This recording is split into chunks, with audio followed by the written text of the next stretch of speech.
Salut à tous et bienvenue pour cette vidéo bilan qui a mis dans un sens du temps à se faire vu que j'ai lancé ces réacs il y a longtemps.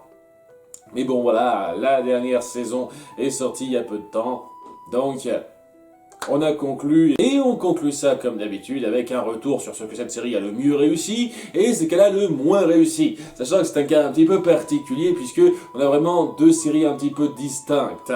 Ça raconte quelque chose sur la même continuité. Il y a des choses à redire là-dessus, mais c'est vraiment distinct. Il y a la série originelle franco-japonaise de 1983, qui est de base plus japonaise que française, mais bon, on a pas mal franchouillé ça, et on se souvient largement plus de la version française. J'ai même pas souvenir que ce soit disponible un tant soit peu la version originale par chez nous, et la version reboost, j'ai envie de dire, on essaye de tabler sur un truc populaire qui est sorti en 2013 pour fêter les 30 ans de la série de base, où on a fait 3 suites, 3 saisons en plus pour donner suite à ce que l'histoire de départ nous racontait. Et c'est pas le même niveau, hein, on va pas se le cacher, hein, c'est pas tout à fait la même chose, la même qualité. Et c'est pour ça que je vais un petit peu détacher le retour sur la première saison et le retour sur la seconde. Sachant qu'il y a des choses en commun à dire, on verra ça, mais voilà, la première série, solide. Dans ces 2 gros tiers très solides, le dernier j'ai un peu de mal, je vous cache pas, mais c'est pas mauvais non plus, hein. Les 11 derniers épisodes sont les moins puissants en termes d'arc pour moi, mais restent quand même sympathiques. Mais je me souviendrai surtout de la première série pour ces 28 premiers épisodes, à titre personnel. Et la suite récente, qui a nécessité 3 ans de production pour la sortie de chaque nouvelle saison, est correcte. Acceptable sans plus, pour résumer rapidement. On verra le détail dans pas longtemps. On va se centrer tout d'abord sur la première série, la première saison, techniquement, et voir ce qui est positif, ce qui est négatif. En positif, très sincèrement, c'est assez rapide à décrire. On va suivre une aventure. L'histoire d'Esteban, enfant du soleil, qui se retrouvera embringué dans toute une expédition qui l'amènera en Amérique du Sud, où il rencontrera sa chérie assez vite et son 3e ami larron, là aussi assez rapidement, hein. Ça s'enchaînera un peu vite, on en parlera de ça, pour vivre toute une aventure donc sur le continent, pour découvrir les traces d'une cité qui est censée représenter son passé, de même que son passé, puisqu'il recherche un peu son père. Toutes ces choses-là, ça représente un sentiment d'aventure assez fort. Et très vite, c'est la première chose que j'aurais à dire en termes de points positifs, c'est vraiment la sensation d'aventure.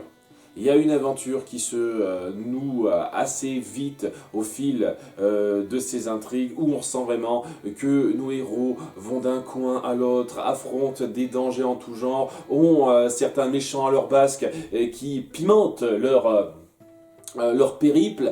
Cette sensation d'aventure, elle est particulièrement exacerbée par la mise en scène et la mise en place. Voilà, chaque événement a ce point d'orgue de nous montrer nos héros qui vivent une aventure. Et c'est, je pense, le meilleur qualificatif pour décrire cette série. En son essence même, c'est l'aventure. Et j'ai pas grand chose à dire par rapport à ça, si ce n'est que c'est très bien fichu, très solide à cet égard-là. Et on ressent particulièrement cette progression de quête avec ses craintes, ses dangers, ses nombreux rebondissements, certains peut-être un petit peu trop gros, on en parlera. C'est vraiment très fort pour nous agripper à cet égard-là, avec pile poil le bon temps à louer pour qu'on ressente cet esprit d'aventure-là. C'est, je pense, le qualificatif le plus clair pour désigner ça. Et l'autre qualificatif assez évident, c'est la découverte. Cette histoire, c'est un voyage. C'est vraiment nos personnages qui vont d'un coin à l'autre, qui découvrent différents environnements, différentes cultures. Même si c'est seulement en Amérique du Sud, il y a énormément d'endroits pour découvrir différentes cultures, et aussi l'histoire qui se mettait en place.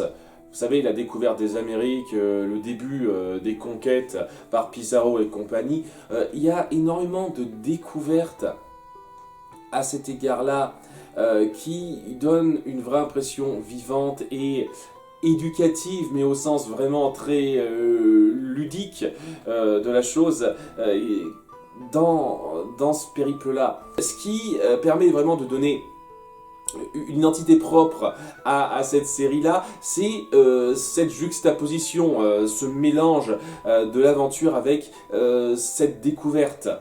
L'aventure et la découverte, mais vraiment éducative de la chose, quoi. Tous ces environnements, tous ces endroits, toutes ces coutumes, toute cette histoire qui nous est dévoilée, que ce soit donc directement via la série, mais aussi en parallèle avec les documentaires qu'on nous propose à la fin, qui sont de très bonne facture, bien narrés. Jean Topard est un excellent conteur, une très belle voix, et ce genre de choses, ça aide vraiment à donner à cette série un cachet que, à ma connaissance, aucune autre série que j'ai vue ne possède.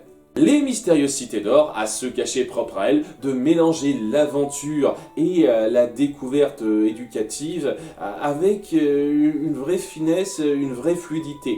Et je pense que c'est ces deux points particuliers principaux qui représentent sa plus grande force. Il y a une autre grande force qui va un peu de pair avec, puisqu'on parle de fluidité, c'est l'évolution des liens entre personnages, qui est pour moi le dernier point positif important. On a des personnages qui se découvrent, qui n'ont pas forcément les mêmes objectifs, les mêmes ambitions, et ce lien qui se forge entre eux se fait de façon très fluide et pas expédié.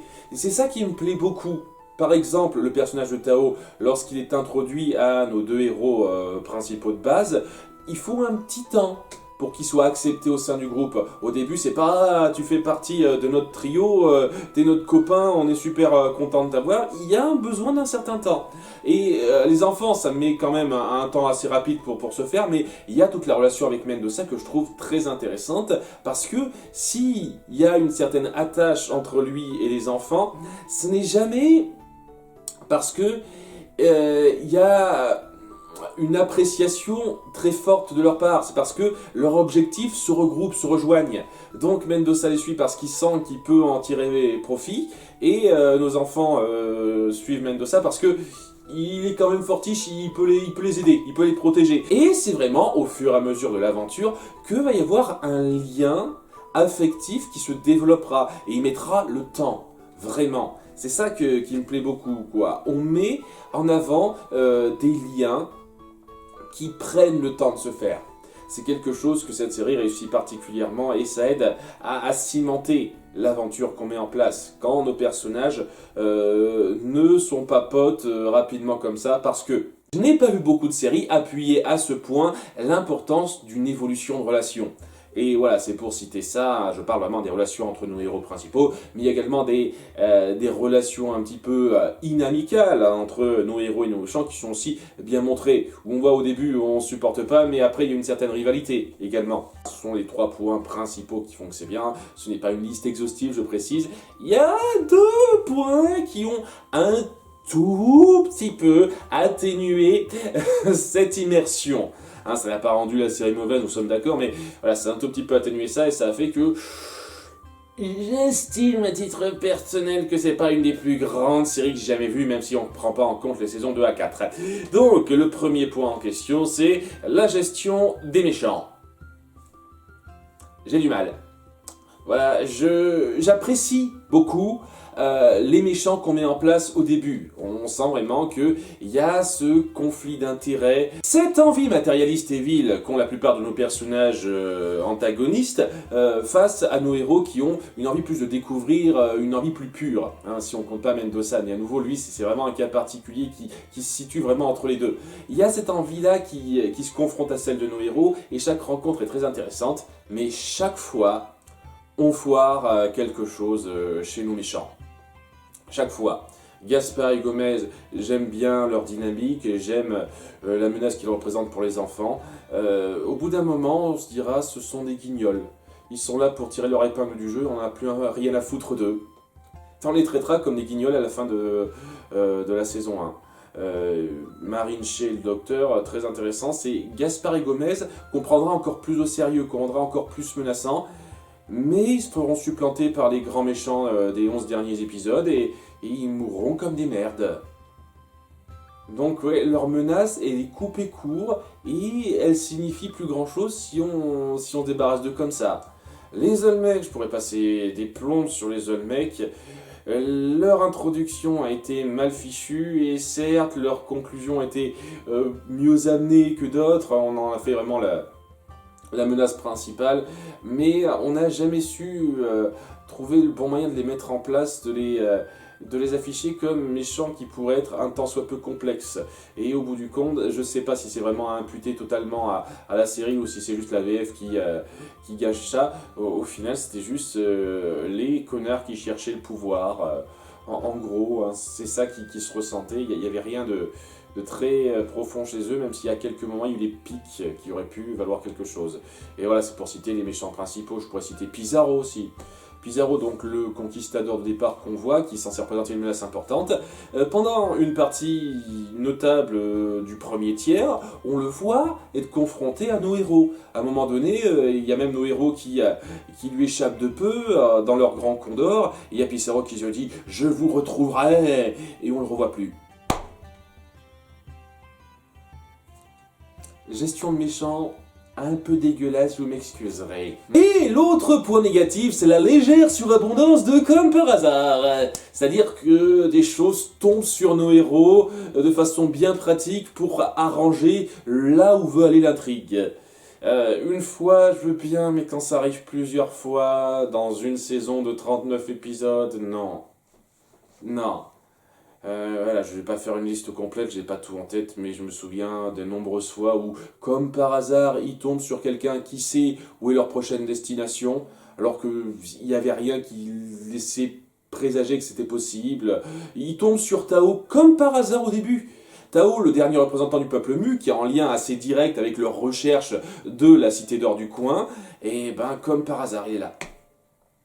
Ils auraient échoué n'importe où ailleurs au tout début de cette série, ils n'auraient pas rencontré Tao et énormément de trucs n'auraient pas pu se faire. C'est du comme par hasard. Comme par hasard, ils tombent sur une caverne qui leur donne des indices pour trouver la cité d'or, sans faire exprès, hein, c'est vraiment un gros accident. Ce genre de choses, ça arrive malheureusement un peu trop souvent. Et ouais, ça amenuise la force du récit quand ça repose un petit peu trop sur les comme par hasard. Je pourrais parler des Olmecs aussi. Ils tombent sur les Olmecs, mais c'est un putain de hasard. Hein. Ce genre de choses, c'est un peu gavant quand ça se répète et ça se répète trop. Beaucoup trop. Et voilà, en gros, ce que j'aurais à dire en points positifs et points négatifs. Et vous voyez cette liste ? Pour les saisons 2 à 4, vous prenez à peu de choses près la même chose, et vous faites quelques petits changements. Alors déjà, on va virer ce point positif là.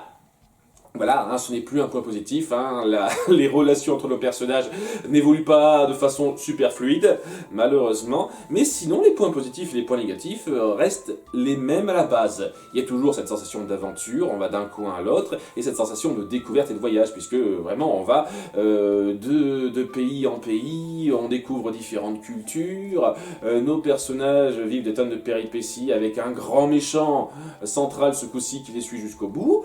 Il y a cette impression-là qui se ressent, seulement elle est moindre. Voilà, parce que c'est moins fin, moins subtil, c'est un peu plus grossier, donc ça se ressent moins. Mais ça se ressent toujours un petit peu, mais version moindre. Et pareil pour les points négatifs, mais ce coup-ci c'est exacerbé.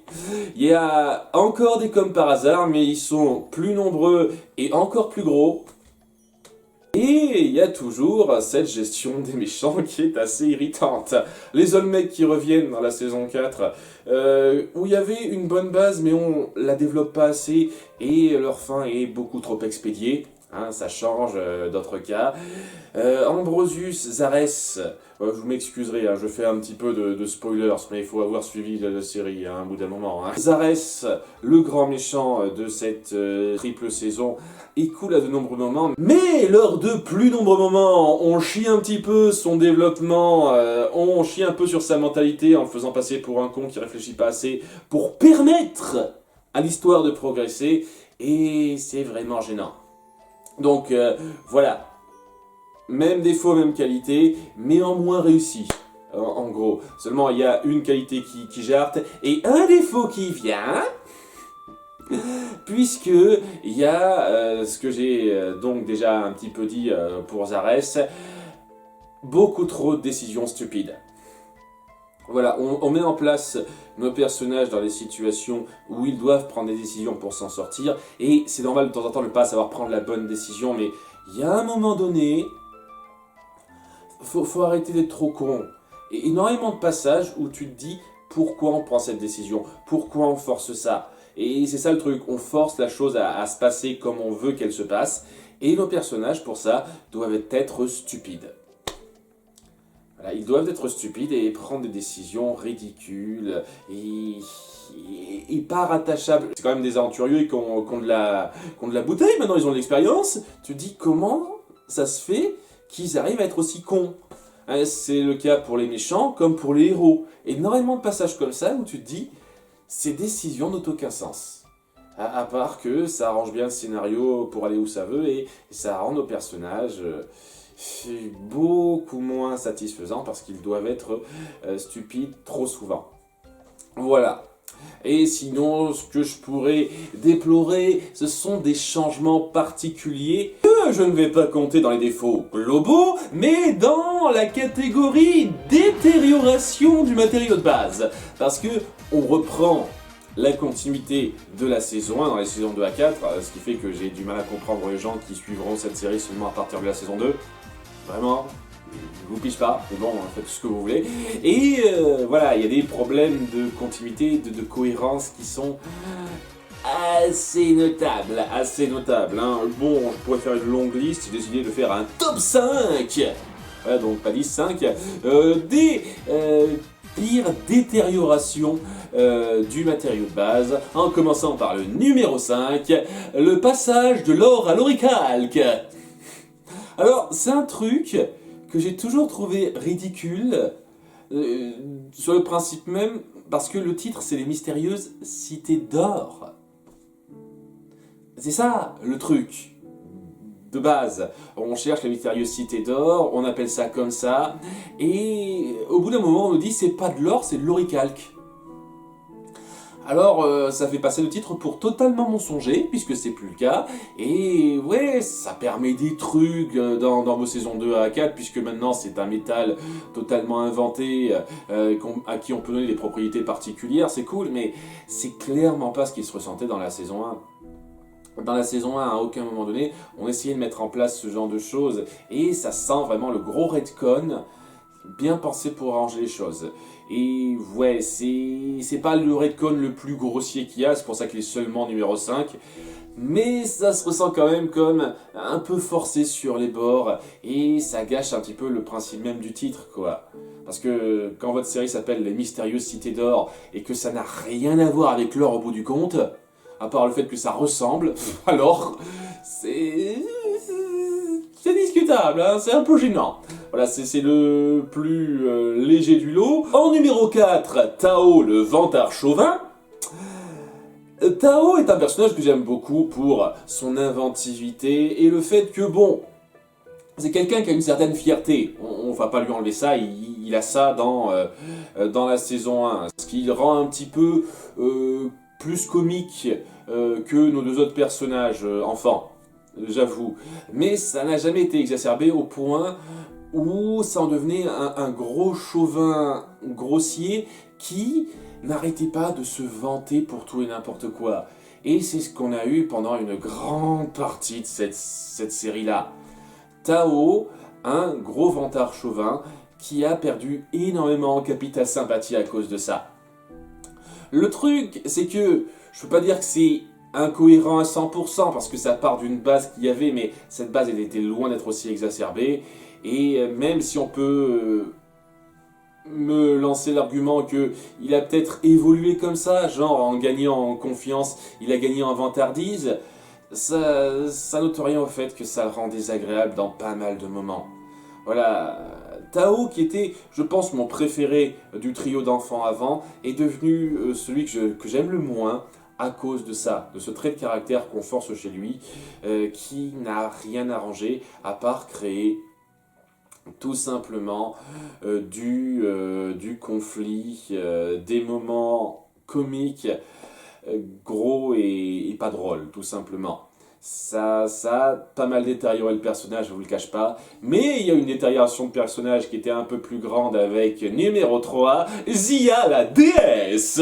Alors, techniquement, je n'ai pas autant de griefs envers cette Xia qu'envers ce nouveau Tao, mais n'empêche que, en termes d'écriture, c'était tellement naze. Parce que voilà, j'ai un problème avec Xia dans la saison 1, dans le sens où c'est un petit peu trop la victime qui subit. Il y a quelques rares exceptions où elle est proactive, mais malheureusement ces exceptions sont rares, je suis désolé. Alors que là, on a essayé de contrebalancer ça en allant trop loin dans l'extrême inverse. En faisant quelqu'un de badass, et c'est pas trop un problème ça, voilà, elle se débrouille bien, elle sait avoir les bonnes idées de temps en temps. Le truc c'est que c'était toujours elle qui avait les bonnes idées. C'est toujours les garçons qui faisaient les andouilles et elle qui avait toujours les bonnes idées. C'était quasiment rare que ce soit Esteban ou Tao qui s'en sortent bien. Il aurait fallu alterner un petit peu plus, mais ça encore, ça s'acceptait. C'était surtout dans la saison 2 et ça s'acceptait. On a fini par se dire que comme Esteban a ce pouvoir d'appeler le soleil, et étant donné qu'elle aussi c'est une descendante qui doit trouver les cités d'or, ça serait bien de lui donner un pouvoir. Et à un moment donné, on a fini par lui donner le pouvoir de prédiction des tremblements de terre. Très précis, enfin en tout cas c'est comme ça qu'on nous le présentait. Et au début je me suis dit, qu'est-ce que ça apporte ? Pas grand chose, quoi. Elle prévoit un tremblement de terre et une minute plus tard il y a un tremblement de terre qui arrive. On la croit pas donc qu'est-ce que ça change? Rien. Mais je me suis dit au bout d'un moment que ça aurait pu être pas mal si on avait un peu affiné ce pouvoir, lui faire comprendre, lui faire ressentir la chose un peu plus tôt et lui permettre de prévenir des gens d'une catastrophe qui pourrait arriver. Ça pourrait être pas forcément un tremblement de terre, mais aussi un tsunami, vous savez, ce genre de choses, quoi, les catastrophes naturelles. Ça, on aurait pu développer ce pouvoir-là et la rendre intéressante en jonglant là-dessus sans que ce soit ultra cheaté. Mais c'est pas ce qu'on a fait. On n'a pas fait ça. On a fini par lui donner des pouvoirs de X-Men au pif. Donc au bout d'un moment, elle aura le pouvoir de parler aux animaux. Enfin de parler mentalement aux animaux, de les comprendre, de pouvoir communiquer avec eux. Voilà, si ça n'a plus rien à voir avec le pouvoir qu'on lui donne au départ. Et aussi, et c'est le plus gros truc, d'utiliser la télékinésie. Elle peut déplacer les objets avec son esprit. Et à un moment donné, on montre qu'elle peut déplacer des objets assez gros aussi, hein, quand elle est motivée. Donc, voilà, on lui donne des tonnes de pouvoirs qui s'accumulent, tandis qu'Esteban, lui, c'est toujours le même pouvoir, appeler le soleil. Alors, je pige pas. je pige pas pourquoi vous en faites autant des caisses sur ça. Surtout qu'au bout d'un moment, vous avez fini par vous mettre au pied du mur avec ça, puisqu'elle était trop cheatée, on a dû la nerfer, entre guillemets, pour que certaines scènes se passent comme on l'entend. Et donc, à certains moments, certains combats, certaines confrontations, elle pourrait facilement s'en sortir en utilisant son pouvoir, mais elle le fait pas, parce que ça n'arrangerait pas le scénario. Vous avez tellement abusé sur les pouvoirs de Xia que vous l'avez rendue incohérente dans ses actions, parce qu'elle aurait pu être beaucoup plus utile que ça à certains moments. Et voilà, vous avez mal géré ce personnage en le rendant ultra cheaté pour pas grand chose, alors que vous auriez pu vous restreindre. À aller un peu plus loin, je suis vraiment pas contre le fait de la rendre plus proactive et de lui donner un espèce de pouvoir dans les mêmes eaux qu'Esteban. À nouveau, hein, le fait de prédire les catastrophes naturelles un peu à l'avance, je trouve pas ça mauvais dans l'idée, si c'était bien développé, mais on l'a plus fait ça. On a au passage plus jamais rebondi là-dessus, quoi. C'était surtout dans la saison 2 et je crois qu'à partir de la saison 3, on n'en a plus rien eu à foutre de ça. On a tellement mal géré ses pouvoirs en lui donnant tout et n'importe quoi, en la rendant trop forte, et si on l'a mal géré. C'est l'un des pires exemples d'écriture pour moi autour du personnage. Ça changerait au fait que son caractère, sa personnalité sont sympathiques, hein, c'est à cet égard-là celle que je préfère des trois, mais l'écriture autour de ses capacités est beaucoup trop grossière pour que je pardonne ça. En numéro 2, là c'est un truc qui m'a particulièrement gêné dans la saison 2, et par rapport au fait qu'on a à peine rebondi là-dessus de façon intéressante, c'est le fait qu'Athanaos, le père d'Esteban, dont il était à la recherche durant la saison 1, ne soit pas mort à la fin de cette même saison. alors que dans la mise en scène, c'est clair qu'il était mort. Hein. Il a actionné à bout portant une machine qui faisait fondre le métal à 50 cm, il était juste à côté lui aussi, il aurait dû fondre lui aussi, il aurait dû être mort. Mais non, il est vivant, on n'explique pas exactement comment, mais voilà, il a été pris par les radiations, il s'en est sorti, mais il avait besoin d'un truc pour... d'une combinaison pour mieux s'en tirer. On a joué sur le fait que c'était la même combinaison que celle que Jarès, pour nous induire en erreur, et je trouve ça toujours aussi grossier, honnêtement, après tout ce temps. Et voilà, il était vivant. Ça a été un enjeu pendant un petit moment, Esteban a fini par le retrouver, et quand ils se sont retrouvés, c'était la joie, et après ils sont repartis dans leur aventure, et il est resté dans son coin. À la fin, il a dit « Ok, je participe un petit peu, histoire d'eux », mais il a servi à que dalle. Ça a juste amené un personnage pour qui soit il y a un personnage rapidement. Vous l'avez pas géré après coup, et il signifiait pas grand-chose en fait. Ça aurait été 1000 fois plus fort, je trouve, personnellement, qui reste mort. Qu'Esteban ait ce poids sur la conscience, pas vraiment sur sa conscience à lui, mais vraiment qu'il ait ce poids à supporter, ça aurait pu être particulièrement joli avec Mendoza après, qu'il aurait pu considérer comme un second père, mais totalement. Alors que là, il y a des bazounettes de ça, mais ça va pas très loin. Je trouve que c'est une occasion manquée, vraiment gâchée, d'avoir ressuscité Athanos.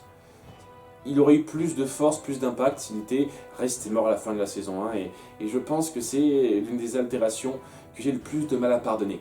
N'empêche que, en toute bonne foi, je ne peux pas mettre ça en numéro 1, parce que, en premier, c'est évident, c'est le truc le plus gros, au sens propre comme au sens figuré, de cet ajout, c'est la météorite. Les cités étaient là pour prévenir l'arrivée d'une météorite qui menace de s'abattre sur Terre. Ça me fait marrer tellement c'est débile.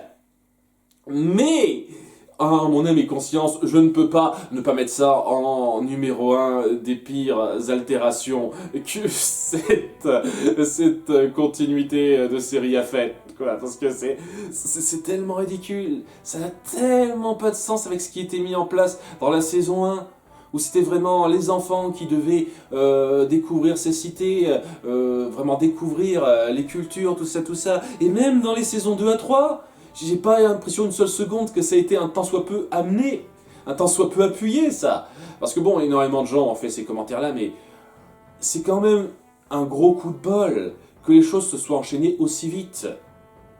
Qu'il y ait autant de comme par hasard, comme je l'ai pointé avant, qui amènerait à ce que nos héros tombent sur ces cités d'or dans un laps de temps pas trop élevé. Parce que si ça s'était étendu un peu plus longtemps, s'il y avait eu un X, si on n'était pas tombé sur tel indice, s'il n'y avait pas eu Ambrosius pour leur donner un bon coup de pied aux fesses pour qu'ils aillent plus vite, ce genre de choses, s'il n'y avait pas eu tout ça, il l'aurait eu totalement dans le cul. Totalement. Tellement ça n'a pas de sens par rapport à ce qu'on a instauré en termes de logique, en termes de signification par rapport à ces cités. C'était vraiment une découverte pour nos héros, une aventure particulière, et pas juste Armageddon à empêcher, quoi. Vous voyez, c'était pas ça. Donc, quand c'est tombé dans la première moitié de la saison 4, ça m'a fait délirer dans un certain sens. Parce que ça n'avait aucun sens. C'était un espèce de délire ridicule que vous avez sorti de votre chapeau pour créer plus d'enjeux, et c'était n'importe quoi.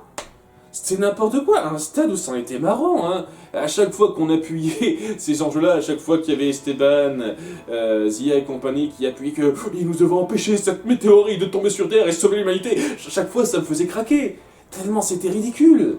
Mais je peux pas dire une seule seconde que c'est n'importe quoi, et une insulte à ce qui a été fait dans la saison 1, et je comprendrais aisément que rien que pour ça, vous puissiez détester ces saisons 2 à 4, hein, parce que ça, c'est un léger crachat à ce qui était censé représenter les cités d'or. Hein.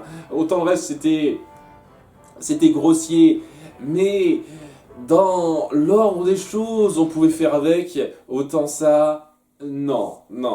Non, je prends ça ironiquement personnellement parce que ça me fait rire, mais je peux pas en bonne conscience dire que ça peut être acceptable.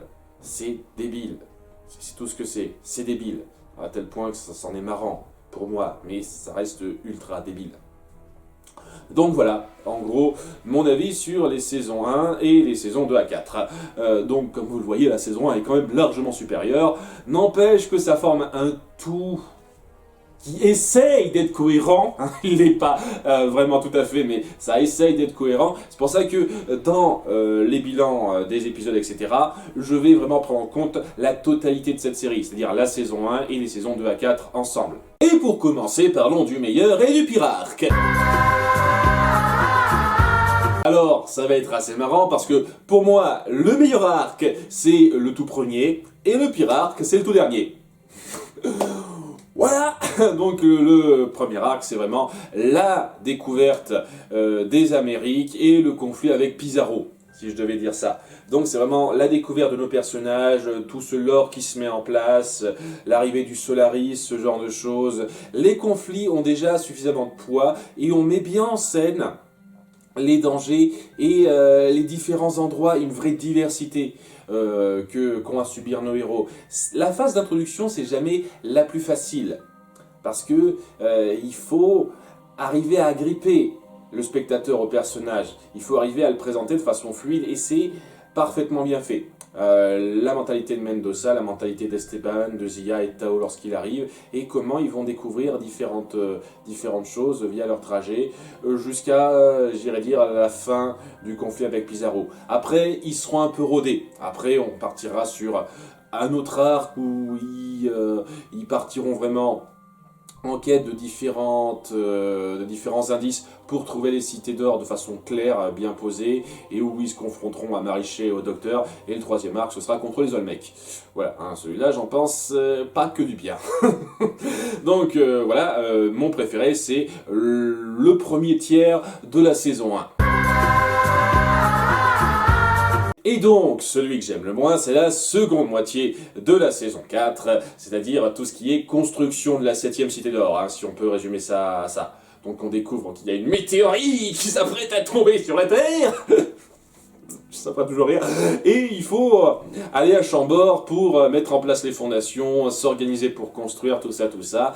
Et c'est pas que c'est le plus insultant à titre personnel dans ce qui a été fait. Il y a des moments qui étaient plus ridicules, plus irritants que ça dans ce qui a été mis en place avant dans les saisons 2 et 3. Surtout dans la saison 2, vraiment. Mais voilà, c'était ponctuel. C'est l'arc total que je trouve assez plat, honnêtement, dans cette seconde moitié de saison 4. Cette construction qu'on met en place qui n'a rien de particulièrement palpitante, la façon dont on récupère les objets, dont on se débarrasse de certaines menaces trop vite, et comment nos personnages se posent et considèrent ça comme une autre péripétie en fait. À aucun moment donné on essaie de traiter ça avec une gravité excessivement notable, qui donne une impression de vraie conclusion, et beaucoup de choses s'introduisent trop vite ou se défont trop vite. Lors de la conclusion, quand la météorite est détruite et que tout le monde est content, j'ai rien senti de particulier. Et autant j'aurais beaucoup de choses à redire, surtout sur la saison 2 par exemple, sur la qualité un peu variable, mais ça m'a jamais fait ressentir une platitude à ce niveau-là. Et voilà, une platitude assez notable, qui n'était pas irritante, mais qui était assez pesante quand même.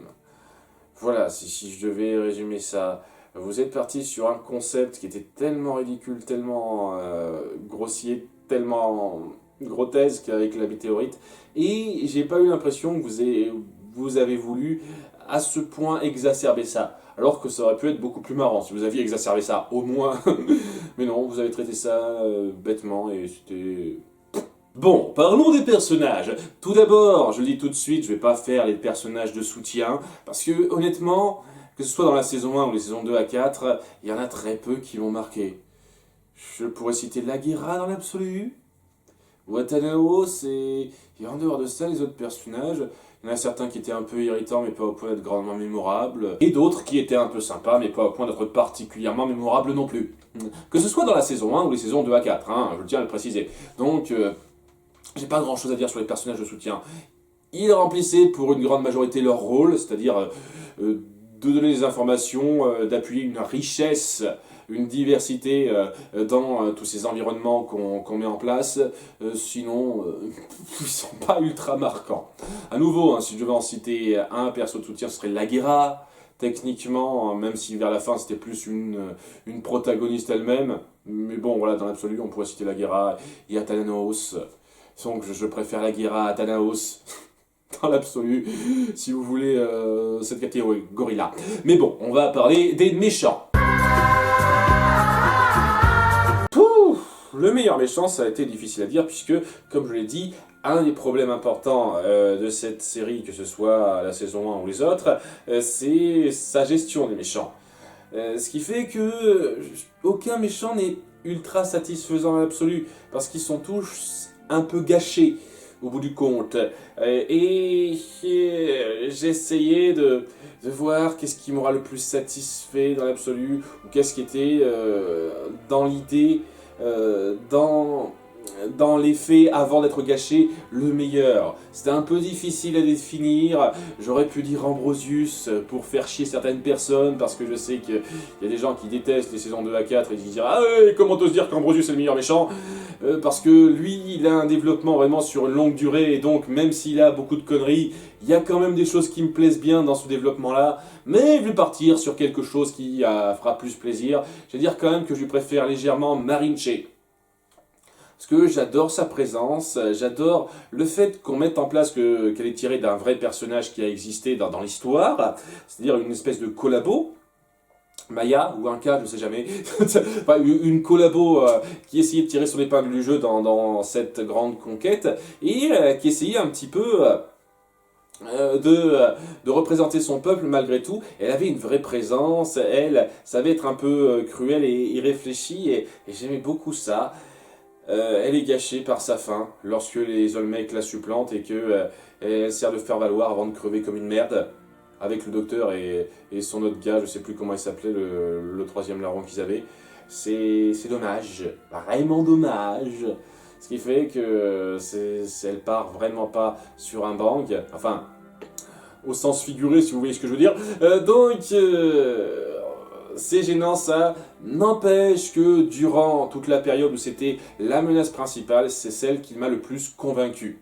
Hein, je pourrais citer son duo avec le docteur, hein, dans l'absolu, si vous voulez, mais bon, hein, si je dois en citer un parmi ces deux-là, c'est clairement Marinche. Le pire méchant, et je vais pas me faire des amis là-dessus, ce sont les Olmecs. Et je vais dire, si je dois même situer, je dirais les Olmecs de la saison 1, carrément, parce que on les appuie pas assez, on les introduit de façon beaucoup trop abrupte, nos personnages réagissent de façon genre oh, ok, ils existent quand ils les découvrent, et il y avait peut-être moyen de faire quelque chose d'un peu recherché. C'est ce qui a commencé à se faire avec les Olmecs de la saison 4. Malheureusement, ça a été expédié, ça. Mais voilà, il y avait au moins un début de complexité qui se mettait en place dans ce système. Alors qu'avec les Olmecs de la saison 1, il y a un épisode qui met en avant un tout petit peu de complexité. Mais après, ce sont des gros méchants pas beaux, qui veulent le pouvoir, qui, lorsqu'ils se déplacent, font des cris de singe. Et ouais, ça vient de la saison 1, c'est pas une connerie de la saison 2 à 4. Parce que oui, j'aurais pu citer d'autres conneries, hein, du genre les bruitages qu'on a rajoutés, ce genre de petits délires à la con qu'il y avait beaucoup moins dans la saison 1. Mais il y avait quand même les Olmecs qui faisaient des bruits de singe, quoi. Voilà. On les a rendus beaucoup trop unidimensionnels à tellement de points que je ressens pas grand chose pour eux, en fait. C'est ça le truc. Après, c'est une menace physique qui passe. Voilà, ils ont des moyens, ils sont dangereux, très bien, mais en termes de personnalité, en termes d'ambition, c'était plat, j'en avais un peu rien à foutre d'eux, si je devais dire ça. En guise de protagoniste, ça va être assez simple, Mendoza est mon préféré, j'ai déjà dit un petit peu pourquoi avant, parce que c'est quelqu'un de complexe, c'est pas le gentil héros fougueux qui vient en aide à tout le monde, il a des ambitions qui sont pas très nobles, dira-t-on. Et il suit un petit peu le groupe pour se faire des couilles en or. Seulement voilà, ça reste quand même quelqu'un de badass qui s'y connaît bien et qui peut se débrouiller de plusieurs façons. Ce qui fait qu'en termes de compétences, on peut compter sur lui. Et ça se ressent encore un peu dans les saisons 2 à 4. Hein. Il est un tout petit peu édulcoré et certains moments de sa relation avec la Guerra sont un peu discutables, surtout dans la saison 4, mais il reste le même gars qui a vraiment les épaules larges, qui sait se démener, qui sait bien se battre, qui a de temps en temps quelques bonnes réflexions, moins dans la seconde partie que dans la première, c'est sûr, mais quand même, il reste très sympathique et badass. Et c'est un très bon mentor de fortune pour nos héros. Notre trio d'enfants ne fera pas partie non plus des pires protagonistes, hein. Je vous laisse deviner, ça va pas être très compliqué, mais très rapidement, si je devais donner mon opinion sur nos 3 enfants principaux, je dirais que pour la saison 1, mon préféré c'était Tao, suivi par Esteban, suivi par Zia. Les saisons 2 à 4 ont un petit peu chamboulé l'ordre des choses, parce que mon préféré c'est Esteban, de justesse, après Zia, après Tao. Le pire personnage, alors là, ça va vous surprendre. Sancho et Pedro. Ah là là, quel choc! Je les blaire pas. Je les ai pas blairés dans la saison 1, je les ai blairés encore moins dans les saisons 2 à 4. Ils ont eu quelques petits moments, au moins dans la saison 4, où ils se sont montrés utiles, où ils ont montré un tout petit peu de courage, mais c'est noyé sous l'avalanche de moments débiles, où on se force à faire du gag, à les rendre cons. Je peux tellement pas les saquer avec ça. Tellement pas. Voilà. J'ai rien à dire, c'est les 2 guignols de service comme on adore en faire, qu'on rend pas subtil pour un sou, et qui sont censés être drôles parce qu'ils sont cons. Voilà, on est cons donc on est drôle. J'aime pas ça. Je trouve ça stupide. Après, j'aurais pu me plaindre également de Pichou, mais Pichou, ça reste quand même l'animal de compagnie qui n'est pas mis en avant tant que ça en comparaison à Sancho et Pedro, et voilà, Sancho et Pedro gavant. Dans la saison 1, ils le sont un peu, dans les saisons 2 à 4, largement plus, mais même dans la saison 1, hein, facile, c'est les pires protagonistes, quoi. Et si je devais choisir entre les deux lequel est le pire, je dirais que c'est Sancho, parce que au moins Pedro, il n'y a pas tant de blagues à faire sur le physique, ou sur l'attitude particulièrement, alors que Sancho, ben, il est gros et il bégaye. Donc, capitale drôlerie en plus. Voilà, hein, si je devais vraiment choisir entre les deux. Hein. Facilement, hein, ces 2 personnages qui se forcent à être cons constamment font partie du top 3 des raisons qui font que je ne considère pas Les Mystérieuses Cités d'Or saison 1 comme un grand incontournable à titre personnel. Voilà qui est fait pour les personnages, passons aux épisodes. Alors, croyez-le ou non, mes épisodes préférés sont pas tous dans la saison 1. Il y en a un qui s'est un petit peu immiscé de la saison 3 pour être parmi mes préférés parce que je le trouvais assez solide et assez fort dans les ambitions simples que ça se donnait. Et cet épisode 3, c'est le Talios de la saison 3. Épisode numéro 3 de ma liste, parce que j'aime beaucoup l'impression de découverte sous-marine, donc c'est vraiment très particulier, il n'y a aucune autre cité comme ça. On découvrait un autre moyen de transport après le bateau qu'ils ont eu, ce coup-ci ils ont un sous-marin un peu écrevisse, c'est un peu marrant de se moquer, mais bon, ça restait très cool, c'est un épisode qui prenait son temps pour nous faire découvrir donc la faune marine, ses décors, et surtout la beauté de cette cité qui est peut-être la plus jolie en termes de design. Vraiment, ça vient peut-être du fait que c'est la seule aussi qui soit sous-marine, donc ça parle un peu plus. C'est pas impossible, c'est pas impossible. Et voilà, c'était vraiment une découverte, nos personnages qui découvrent une cité. et où on prend le temps de se poser et de mettre en place un petit peu le drame qui s'est instauré avant. Parce que peu de temps avant, nos héros ont découvert qu'Ambrosius était Zarès. Donc il y a ça qui se met en place, cette découverte, surtout pour Tao, qui a eu une relation un peu privilégiée avec lui. Donc on essaye de jouer là-dessus de façon assez jolie dans sa découverte, et j'ai vraiment très peu de choses à redire. C'est vraiment un instant découverte, comme cette série aime à le faire, là où cette série se débrouille le mieux. Et voilà, on ressentait tout simplement ça. Ce moment où nos héros se posent et découvrent, et où Tao ressasse un petit peu ce qu'il a perdu avec celui qu'il considérait comme un peu son mentor. C'est assez joli. Très joli sur pas mal de points, et je pense le moment le plus fort de cette remise au goût du jour des mystérieuses cités d'or pour moi. Mais bon, faites pas une crise cardiaque, pour la suite on va se repencher sur la saison 1, sur laquelle, j'avoue, j'ai pas été marqué en particulier par beaucoup d'épisodes. C'était très solide, qu'on soit d'accord, dans une très très grande majorité de cette saison 1, mais il n'y a pas d'épisode qui m'a impacté énormément, à part deux. Honnêtement, il y en a deux qui m'ont impacté particulièrement, vraiment globalement, où j'ai pas eu de problème important en plus. Non, parce qu'il y a des épisodes qui m'ont un peu impacté, mais qui avaient un petit problème important à côté de mise en scène, ce qui fait que c'était un tout petit peu discutable. Là, c'était très solide, très bon, et ça a su me toucher un petit peu. Le numéro 2, c'est L'île au bout du monde. L'épisode 5, hein, lorsque nos héros arrivent enfin aux Amériques. On a eu toute une introduction de 4 épisodes, où on était en bateau en direction des Amériques. Là maintenant, on y arrive. Et c'est juste nos personnages qui sont naufragés, qui doivent un petit peu découvrir cette vie-là, et où il y a la réflexion entre Esteban et Zia, qui se disent comment on va se débrouiller. Et Esteban qui finit par lui dire « Je te protégerai.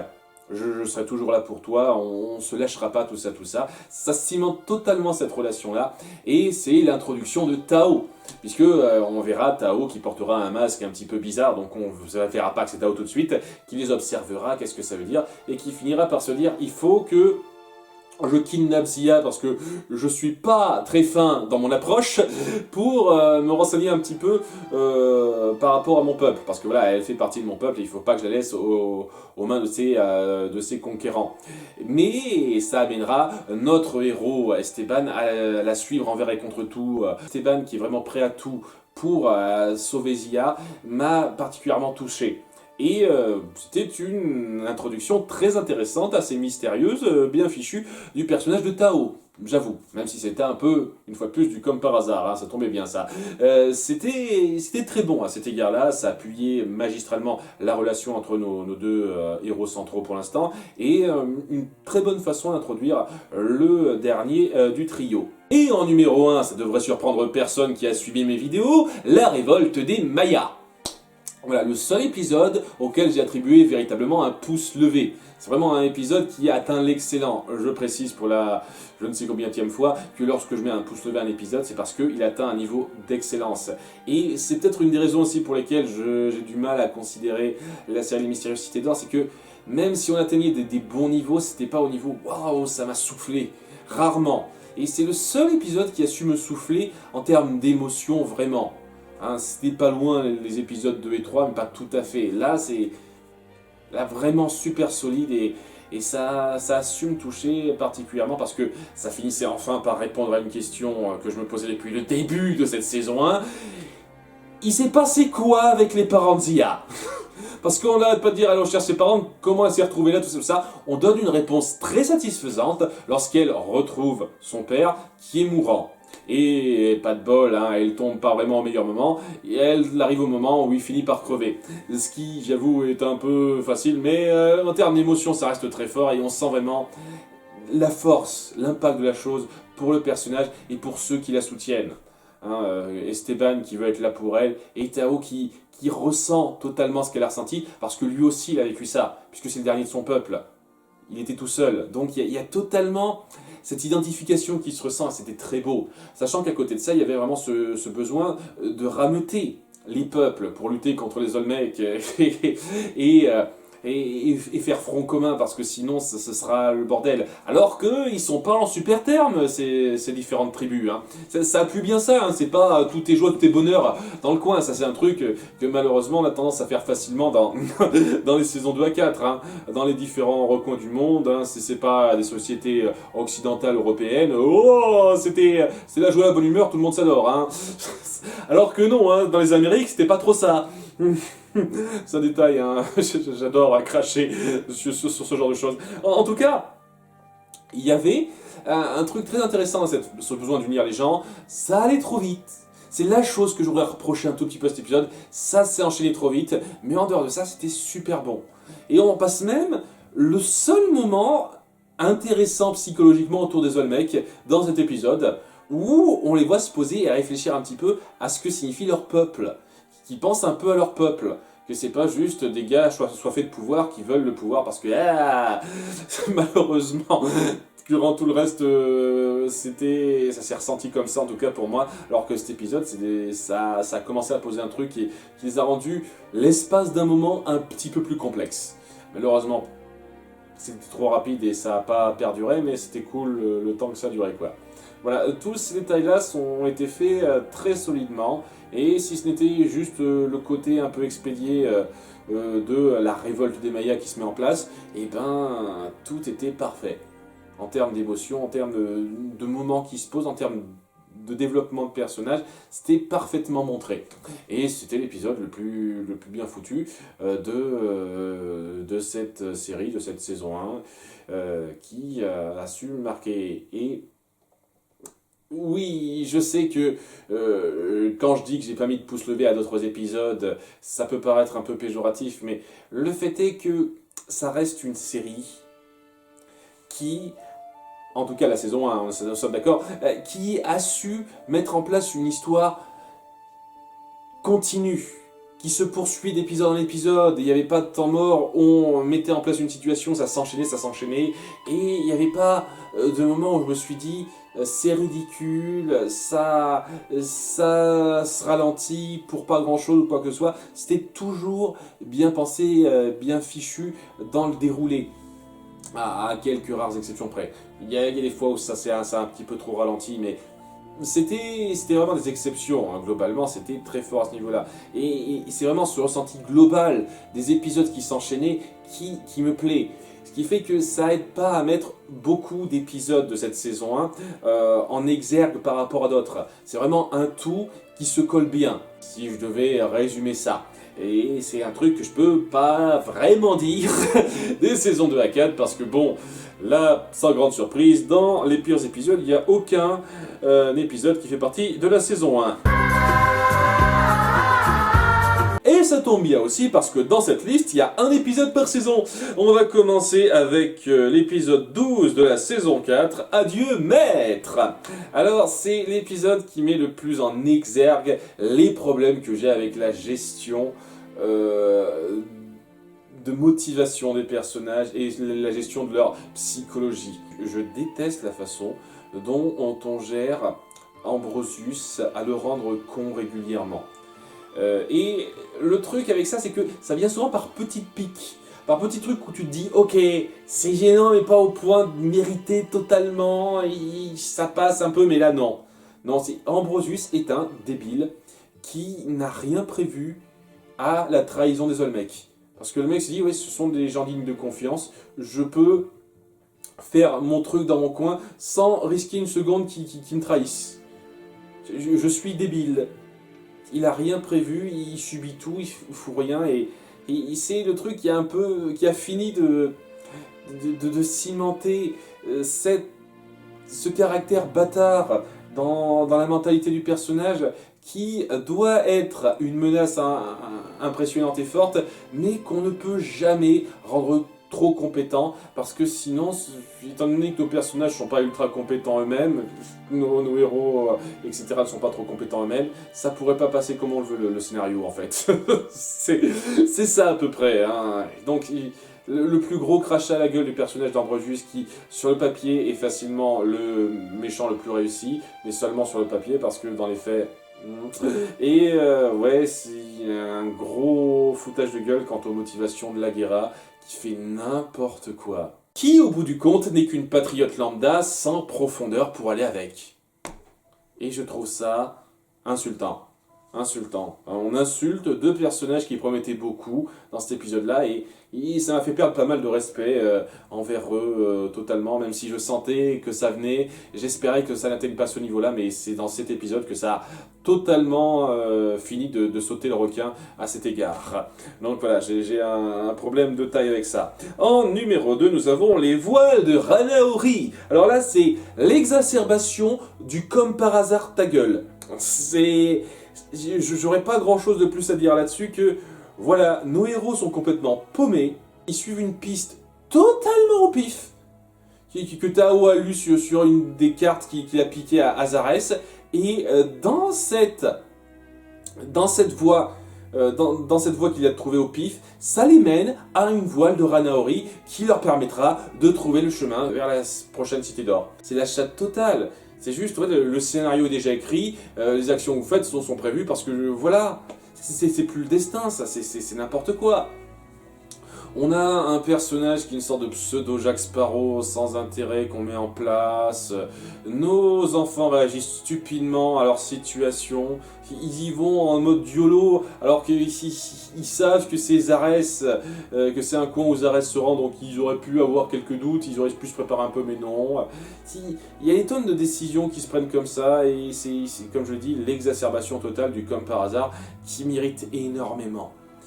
Voilà, c'est le point d'orgue à ce niveau-là. Le comme par hasard à son niveau le plus ridicule et le plus grossier. Tant plus que ça servira à rien puisque plus tard on verra que quelqu'un d'autre possédera la deuxième voile de Ranaori et donc cet autre quelqu'un il aurait pu avoir les deux directement. Donc même vos comme par hasard, vous les fourrez sans qu'ils aient particulièrement de signification. C'est juste ridicule. C'est un conflit de passage que vous mettez en place de façon grossière et qui m'a particulièrement irrité. Et le pire épisode, c'est celui de la saison 2, la fresque des yeux maudits. Parce que c'est un épisode qui rebondit un tout petit peu sur quelque chose qui a été mis en place avant par rapport à Esteban et Tao qui se disputent par rapport à leurs origines, surtout Tao qui une fois de plus joue le chauvin irritant par rapport au fait que, étant donné qu'Esteban a des origines atlantes, c'est un ennemi, tout ça, et vous jonglez comme des sagouins avec. Qui aurait pu être un développement intéressant psychologiquement parlant entre nos deux personnages est traité comme une dispute de gamins. Ils se font la gueule, ils se séparent pas ou quoi que ce soit, ils se font juste la gueule comme des gamins de 8 ans. Et une fois de plus, d'après toutes les aventures qu'ils ont vécues, ils devraient pas en être à ce stade, je suis désolé. Et on met en place un conflit où on nous tease la mort de personnages de façon grossière en nous faisant croire que c'est possible. Et j'ai particulièrement horreur de ça. Vous savez maintenant depuis le temps que le délire du « t'as cru que j'étais mort ?» ne me plaît pas. Hein, lorsqu'on montre un personnage qui semble être mort, c'est le drame, mais 30 secondes après on dit « bah en fait non, je suis vivant !» Vous avez eu peur, vous avez pleuré, hein. C'est de la merde, ça. C'est de la merde, je suis désolé, hein, je considérerai jamais ça comme de la bonne écriture. C'est du tire-larme débile et grossier. Là, on fait pareil, mais un peu plus étendu. Entre deux épisodes.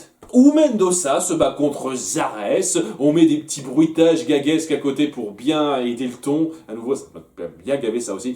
Et à la fin, on nous sort la possibilité qu'il meure. Voilà, il finit par tomber dans le vide avec Sancho et Pedro. On a un ralenti, on a Mendoza qui observe nos enfants. Il y a le drame qui va avec, la musique et tout. Il y a Esteban ou Zia, je sais plus qui veut aller voir. Non, il faut que je regarde s'ils sont vivants. Non, c'est pas la peine. À cette hauteur, c'est impossible. Et voilà, on nous fait un suspense. On nous fait un suspense sur leur mort alors que c'est évident qu'ils vont survivre. C'est évident qu'ils vont survivre. Jamais une série de cet acabit-là n'oserait aller jusqu'au bout de la chose. Et Si ça avait osé faire ça, ben, j'aurais dit chapeau bas, très bien, moi, messieurs, mais non, c'est pas le cas. C'est juste le drame facile, forcé, grossier pour essayer de nous tirer une larme et je déteste ce genre de manipulation, particulièrement. Donc voilà, vous couplez ces deux trucs très mal branlés et que vous mettez en place dans cet épisode et c'est le pire facilement, celui qui m'a facilement le plus énervé de cette série. Et ouais, j'ai pas grand chose à rajouter. Il y a quand même plus d'épisodes qui m'ont acceptablement plus que d'épisodes qui m'ont énervé ou quoi que ce soit. C'est saison 2 à 4, j'estime que ça reste correct dans ce que ça va raconter intrinsèquement. Si on prend à la légère le délire de la météorite à la fin, à nouveau, je mets vraiment le doigt là-dessus, quoi. Le délire de la météorite, si vous détestez rien qu'à cause de ça, je comprends aisément. Totalement. Je prends ça à la légère, moi. Mais voilà, c'est saison 2 à 3, à 4, se suivent acceptablement, vu comme ça.